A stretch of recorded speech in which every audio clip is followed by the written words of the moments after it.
What's up mga kaitlog? So today gagawin natin yung FST7 shoulder workout ni Jeremy Buendia. Yung 544 niya. Explain ko rin kung ano yung target muscle dun sa workout and kung paano nyo i-execute para mas ma-hit nyo yung target muscle ng maayos. So hindi ko na papatagalin. Let's go!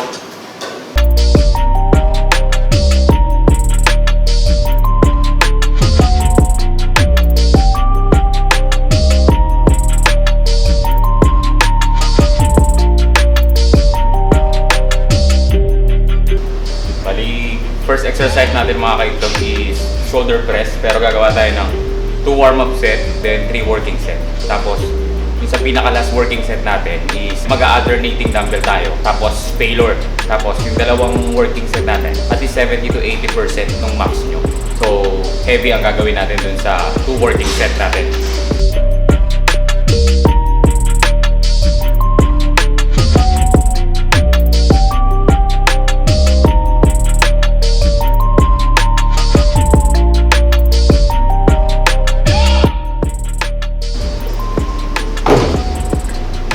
15 dun sa dalawang working set. Then 8 to 12 repetition tayo dun sa working set natin. Second.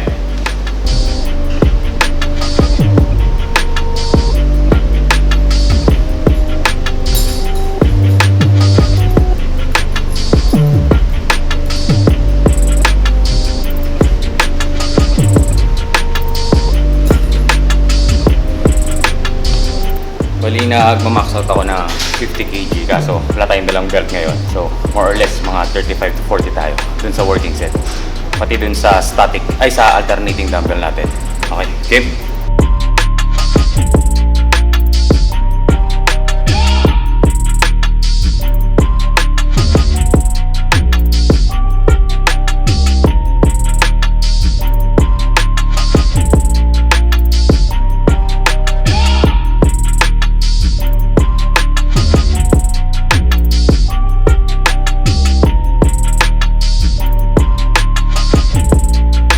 'Bali sa heavy mga kaitlog is kung nyo i-sacrifice yung form, make sure nyo nandun pa rin sa target muscle yung tension. Last working set, alternating dumbbell press. Then pagdating nyo ng 10, pagkasabayin natin. So failure na yung gagawin natin doon kahit partial na lang. So to add tension na lang dun sa last repetition na kaya natin. So i-max out natin yung front delts natin.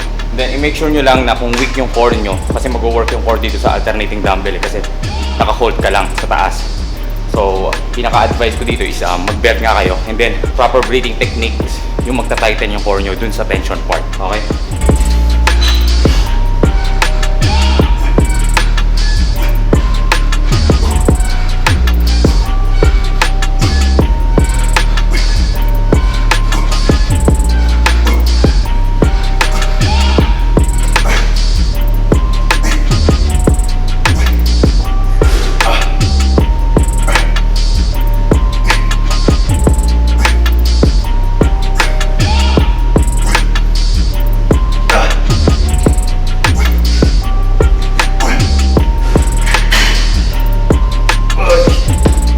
Nakita niya sakto lang yung weight, di ba? Tapos compare dun sa sabay, di ba? Sa partial rep, talagang negative na.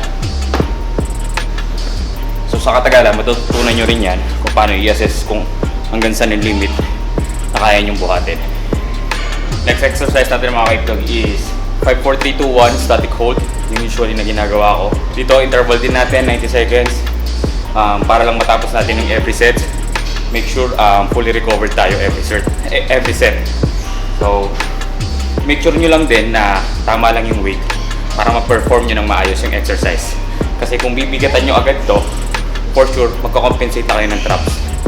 So, hindi natin goal yun. Ang goal natin is target lang itong lateral part. So, dun sa starting, alam naman natin na dumbbell press, ang pinaka-main focus natin is itong front delts. Okay, itong anterior part. So ngayon, ma-maximize naman natin yung exercise sa lateral lang nang hindi tayo umahatak ng ibang muscle dito sa upper back. Sa last 5, kahit partial na lang yung gawin natin, doon lang sa range nung lateral.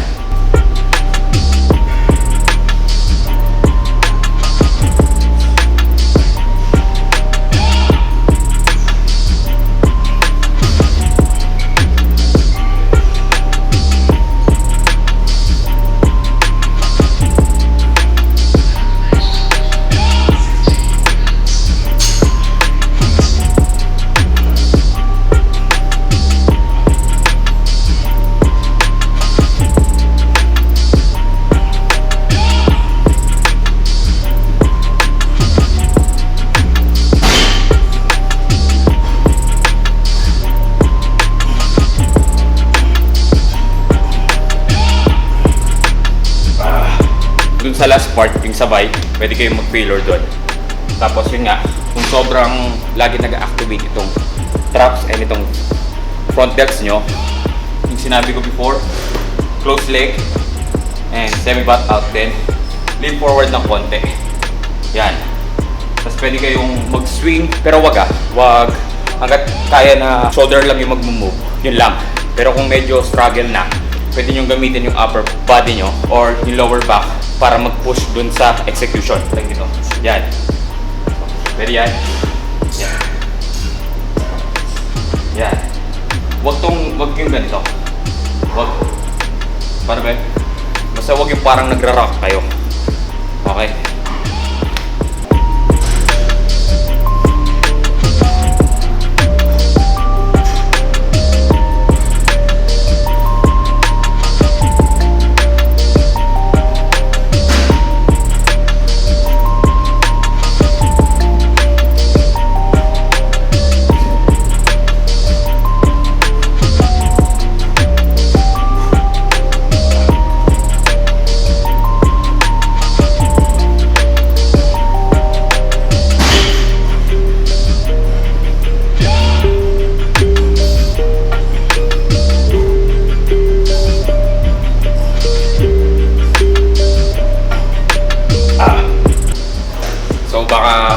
Masyado kayo maano dun sa first set natin. Like, diba, nag 7.5 ako. Second set, 7.5 pa rin. Kasi magkaiba na yan ng feeling kapag ginawa nyo na yung second set. For sure, mas mainit. Kaya, for me, ang advice ko dito sa exercise na to is yung first to second set natin, same weight lang.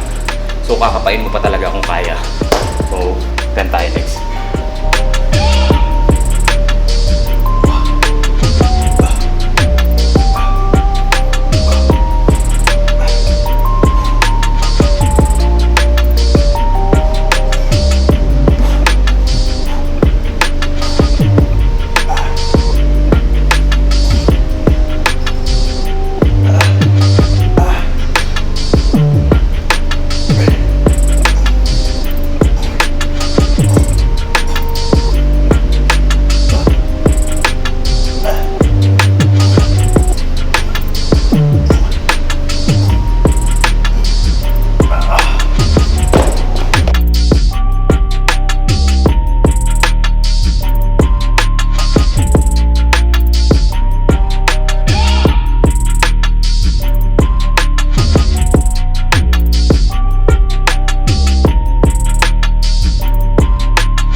Explain ko na rin kung paano nyo kukuhanin yung techniques.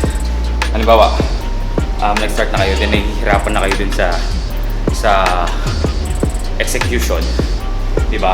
Pag ni-raise mo siya, the more na i-raise mo palayo, yan, yung forearm sa body is mas bibigat dito sa deltoids.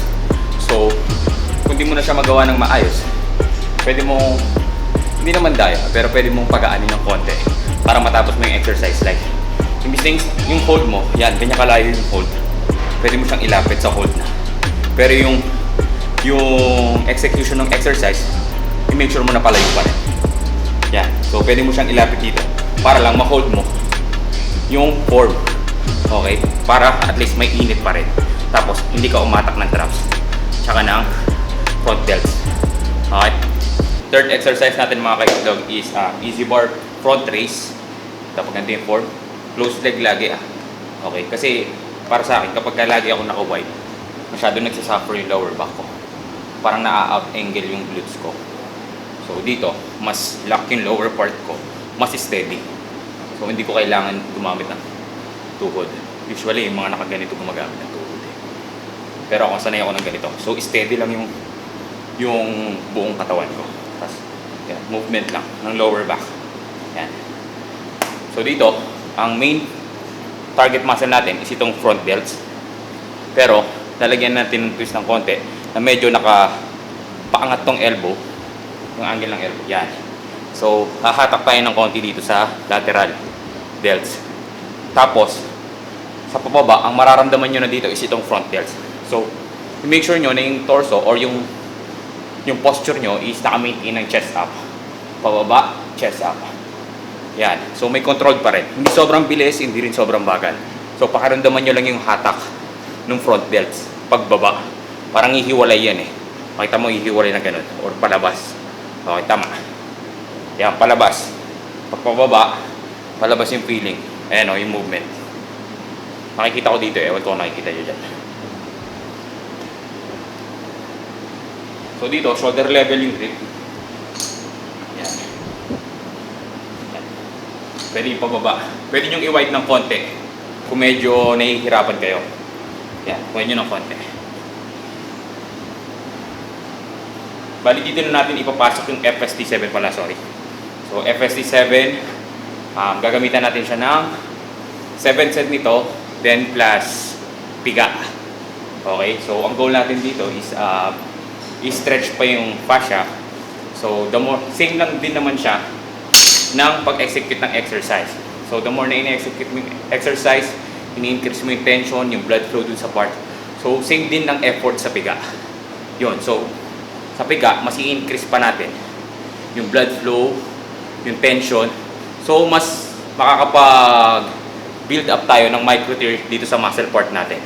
So mas tataas yung micro tear, which is yung goal natin sa pagpapalaki. So, right.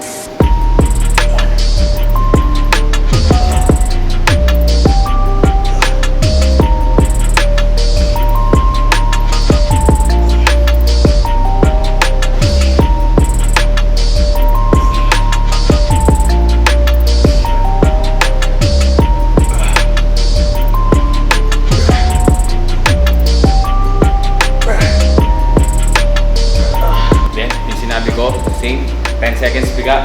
Pwede yung most muscular dito. Basta hatakin nyo lang. Paharap, okay. Maintain yung chest up para hindi mag-traps.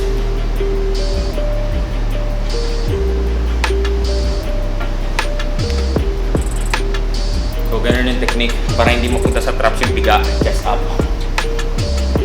Yan. Tapos hatakin nyo pababa. Kumbaga, parang may resistance galing sa taas. So, yan, parang pipigilan nyo. So, kung may gym body kayo, pwede nyo pa-press yung arms nyo ng pababa para itulak nyo naman pataas.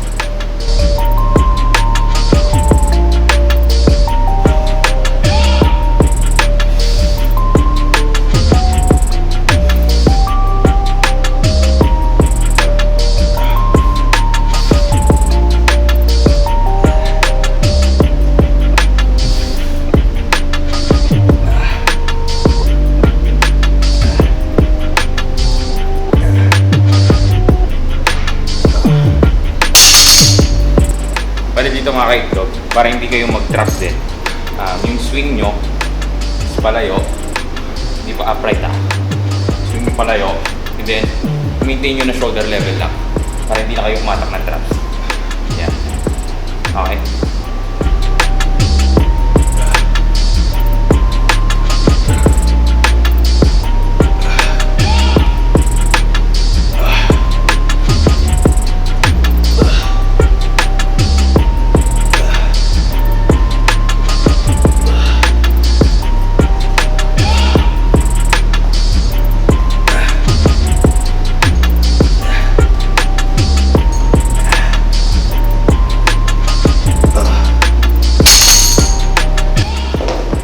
Bali, 7 set yung ginawa natin dito. Pero ipapakita lang natin is 4 set para hindi humaba ng sobra yung video. And para mapakita ko pa yung ibang exercise. Bali dito sa FST7, usually ginagawa to sa last exercise na. Okay, pero kung kaya nyo siyang gawin ng mid or at least third or second to the last ng exercise nyo, okay lang din. Basta kaya nyo i-execute yung the next exercise. Okay, ginawa natin sa third exercise. Kasi nga, ang babanatan naman natin the next is lateral head at saka itong posterior part. So, sa posterior part, hindi na tayo masyadong nag-focus kasi nga, build up na rin naman na. So, ang pinaka-goal pa rin natin is itong lateral head. So, ipang-finishing natin mamaya is lateral head. Lateral head. Okay? Second to the last exercise natin is cable face pull. Ito. superset na pen lateral upright row. Ito. So, same target muscle, posterior part. Ito yung maliit. So, seated yung gagawin natin dito sa face pull para at least stabilize lang yung body natin. So, less rocking movement. Yan. Pag standing kasi, more on movement na ganito. So, nahihirapan tayong i-balance kapag medyo struggle na dito sa upper part natin.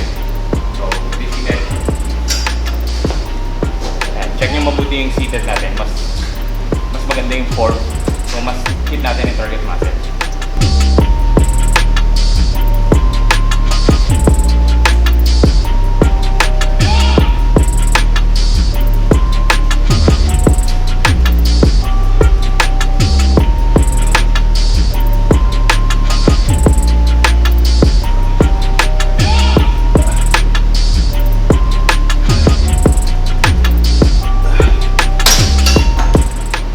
Nakukuha natin yung range, yung sagad na range, yung full stretch nung posterior part, and yung full squeeze. So yun yung importante, kaya mas advisable para sa akin yung seated. So dito, high row yung gagawin natin. So halos chest level yung pag-pull nung easy board. Yan, para mas matarget natin itong rear part. So pwede kayong gumamit ng upuan. Yan. Yan. Kung weak pa yung lower back nyo. Pero kung kaya naman, okay lang din na hindi na. And then mag-belt na lang din. So yun lang yung problem kasi hindi tayo nakapagdala ng belt today. Bali dito, kung hindi nyo maramdaman yung rear, baka nagta-traps or lower back, i-wide nyo lang yung grip. Yan.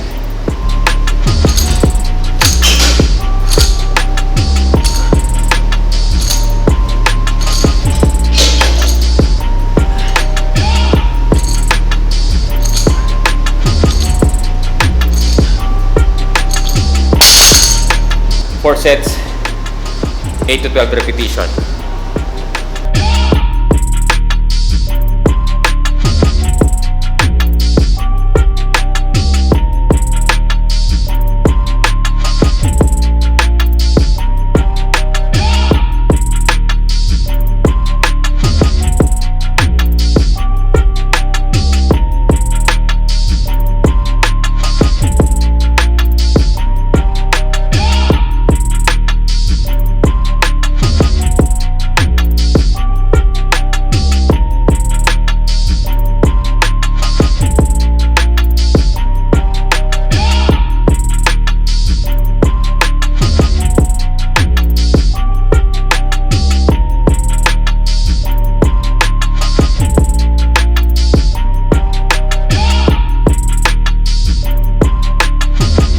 Last exercise natin mga kaitlog is easy bar side lateral. Yan. So, same lang siya nung dumbbell side lateral. Pero dito, i-build up natin yung stabilizer ng shoulder part natin. So, this will hit different dun sa dumbbell. So, make sure lang wala kayong injury sa wrist. And, give it a try. Mararamdaman nyo na iba yung feeling kapag nag-easy bar side lateral kayo. Okay. Kasi yung movement, magkalayo eh. So, kung di mo siya ma-stabilize dito sa lateral part lang, bibigat ng bibigat tong front delts or rear part. Okay? Kaya ang gagawin mo is, ko-control mo siya. So, mas matatarget mo tong lateral part. So mas magbibuild ka ng stabilizer dun sa part na yon. Then, mas madali na siyang i-target. Okay?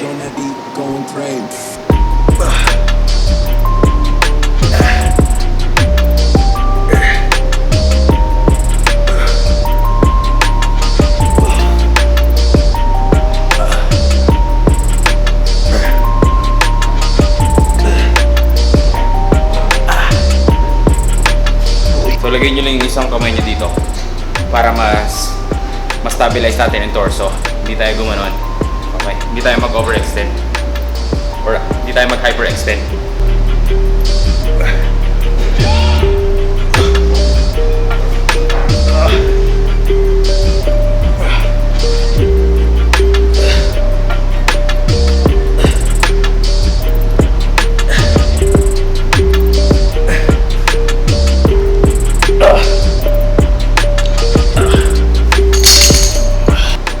Sets, 8 to 12. Hindi na tayo sa range na yun. So, di rin natin kailangan mag-heavy dito. Kasi nga, kung nag-heavy tayo dito, it's either magsasuffer itong midsection natin or mapupunta lahat dito sa front delts. So dito, mas prefer ko yung easy bar kesa sa straight bar. Kasi dito, kita nyo yung gitna. Yan. So kapag para hindi mag-suffer yung wrist natin, ginagawa ko, inuhook ko lang siya dyan. Yan, palubog. So nakalak na siya. Hindi na siya iikot. Unlike sa straight bar, habang ginaganon mo kasi yun, nag-move yan umiikot. So nagagasgas yung palad natin kaya sumasakit. At the same time, suffer sa wrist. So kaya mas advisable yung easy bar kasi mapifix mo yung grip. So hindi ka na adjust ng adjust. Ayan. Check nyo mabuti yung grip. Yung grip nyo yan yung grip nyo hanggang matapos dapat.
So yan yung ating full FST7 shoulder workout. So kung nakita nyo, high intensity training. So make sure nyo lang na ipapasok nyo yung proper breathing technique and then right picking ng weight. Kasi kung mamamali kayo sa picking ng weight, dalawa lang kakalabasan. It's either hindi nyo mamax out or mamamaximize yung exercise or out of form and hindi nyo matatapos. So ayun, shout out sa Anytime Fitness Bacoor dito sa Main Square. So sa mga hindi pa naka-member dyan, punta lang kayo dito sa Main Square. So maganda yung gamit naman dito and yung ambience, okay. Tsaka fully sanitize sila. So every time na papasok ka, meron kang magagamit pang sanitize and safe ka. So thank you Anytime Fitness Bacoor kasi na-allow nila tayong mag-vlog. Lagi ako nakikiusap na i-off yung sounds para wala tayong copyright na pinagbibigyan naman nila tayo. So thank you so much Anytime Fitness Main Square Bacoor. Sana nabigyan ko kayo ng magandang tips and view dito sa FST7 training. And then comment down below lang kung sino pa or kung sinong athlete gusto nyong bigyan natin ng training review and kung paano yung approach nila and anong view ko doon sa training nila. Klaro ba bro? Parang klaro naman, di ba? So, yun nga, sa mga gusto mag-avail ng apparel, search nyo lang sa IG, Manila Street Chronicles, yan. Pwede pala itong pang gym or pang alis. Okay, di ba? So, sumakto sa atin. Pero for sure, next month siguro hindi nakasa sa atin to. Malay nyo, di ba? Parapol natin. So, ayan mga kaitlog. Maraming salamat. So, shout out kay Sean. Follow nyo pala si Sean sa YouTube channel niya. Okay, malaki na kumita to si Sean. Makikita nyo naman sa mga post niya. Laging ng gold. Okay? So, ayan mga kaitlog. God bless everyone.